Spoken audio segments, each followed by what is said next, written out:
So here it is, the first Sunday in November, and we've just experienced our biannual shift in time. We've also entered that time of the year when all things food matter, at least to the family I grew up in. Much of my understanding of God comes from the experience of enough food for all and room at the table for absolutely everyone. Over the next 3 weeks, as we continue this lifelong journey toward an understanding of the Holy One, we will be exploring what I call the spiritual food network. Today is a glimpse of Paul's first letter to the church at Corinth, which I believe holds immense promise for we who are gathered in this space. We who are trying to live out our faith in such a diverse world can gain direction and strength in this ancient letter because the words Paul uses are so clear. We who are trying to live out our faith in this church, this place, this moment in history, can gain direction and strength because Paul cuts to the heart of what it means to be a believer. He is, I think, saying that it's time to grow up and understand that we are all laborers called to work side by side, and our goal is not to develop a personal kingdom or even a kingdom comprised of a single denomination or doctrine. We are called to help bring about the reality of the realm of God. God's realm, God's kingdom, as I understand it, is an experience that includes everyone. Our goal is to help bring about the realm of God by using the different gifts that God has blessed us with to support and to celebrate the growth that God is causing to happen. We are called to labor together. Allow me to share one of my stories. As Frederick Buechner wrote, my story is important not because it's mine, God knows, but because if I tell it anything like right, the chances are you will recognize that in many ways it is also yours. So I grew up on a farm, 5 miles southeast of Iowa Falls. A mystical, even holy place. It was a cornucopia overflowing with delights that could satisfy the appetite of any child.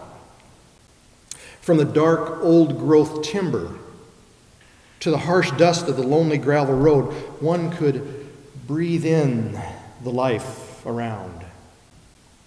And the fragrances would suggest the feast that God had prepared for the moment. Witness the muskiness of freshly turned soil in late spring, or summer alfalfa cut the day before, transforming its very character in the morning dew. Feel the sudden cooling of nostrils as an unseen thunderstorm teases the growth from a stalk of corn. In the winter, the greasy, warm wool smell of sheep would mingle with bovine sounds as the dried summer was consumed in the shelter of the barn. All the creatures oblivious to the snowstorm raging outside. At any point in the year, the flavors of God's creation filled the senses. Even the not-so-subtle smells of fermenting silage and ankle-deep manure suggested a life of plenty. With the plethora of sensations came the rituals of existence. The seasons of life and death that revolved in a never-ending circle were always marked with rituals involving sustenance. Oh, Well, I could tell you a myriad of stories involving the feeding of both the soul and the body that I experienced as a child on a farm in Iowa. But there was an annual experience at the table that I most looked forward to. Each fall, in order to make room for the most recent yield of corn, it was necessary to take the previous year's harvest from its haven in the corn crib and sell it. This feat of cash flow was accomplished by a crew of workers who would bring in a contraption called a corn sheller. It was a device that resembled the machine created by Willy Wonka to make everlasting gobstoppers. A chute from the corn sheller would pierce the womb of the corn crib, facilitating the movement of the yellow, desiccated ears of energy. The corn would travel on a clackety, chain-driven conveyor to be swallowed whole and then belched out the other end transformed. Altered in form and separated like goats from sheep, it would find its way toward different piles. Into a truck as individual kernels of gold coin. Into a wagon as if anticipating being made into a multitude of corncob pipes. Or blown like wisps of cotton candy into a pile of shucks, begging to be jumped into. My job, starting at an age far too young for any parent with modern sensibilities to be comfortable. My part in the labor was to keep the corn moving from the bin into the conveyor. That entailed climbing to the top of the 40-foot high corn crib via a narrow ladder and stepping over an abyss of darkness to finally land on a pile of corn.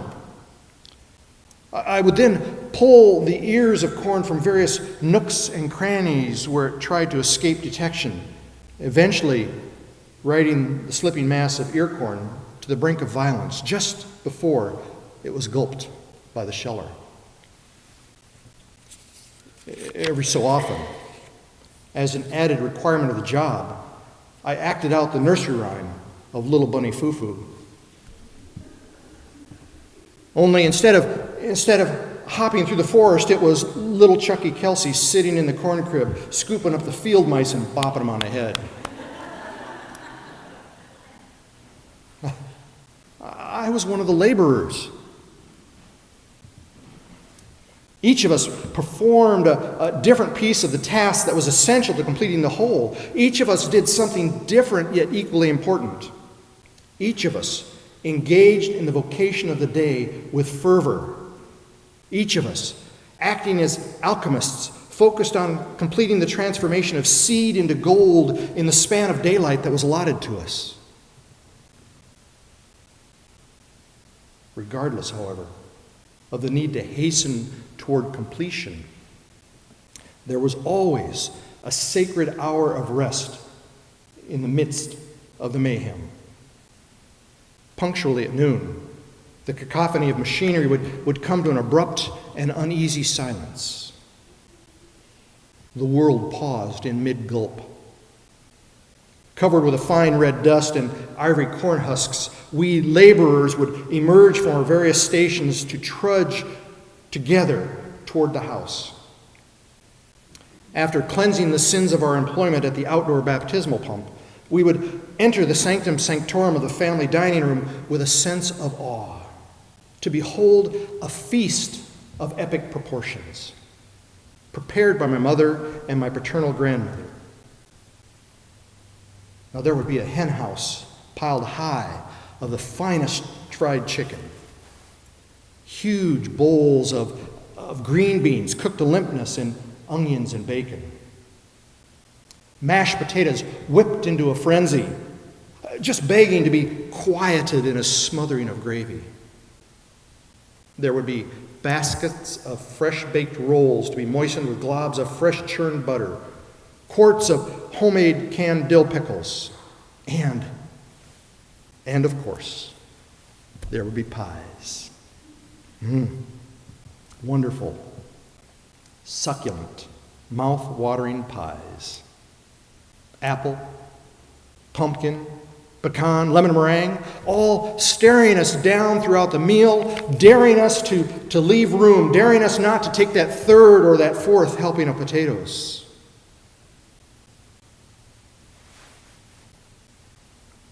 Being one of the valued workers meant that I could sit at the common table during the noon meal and share in the celebration of work done and the anticipation of work yet to be accomplished. Invited into the circle of laborers and already a part of the family, filled me with a sense that no matter what effort would be needed to complete the job, together, we could accomplish anything. Remembering those times of communion are important for me, especially when the dissonance of life gets too loud and it seems as if I'm going to be overwhelmed by the effort needed to get my work done. Oh, Lord knows there are times when I am weary, bone aching, soul so wrapped up in the need to accomplish what I think is important, weary. Weary because there are those times when I lose sight of what God considers important.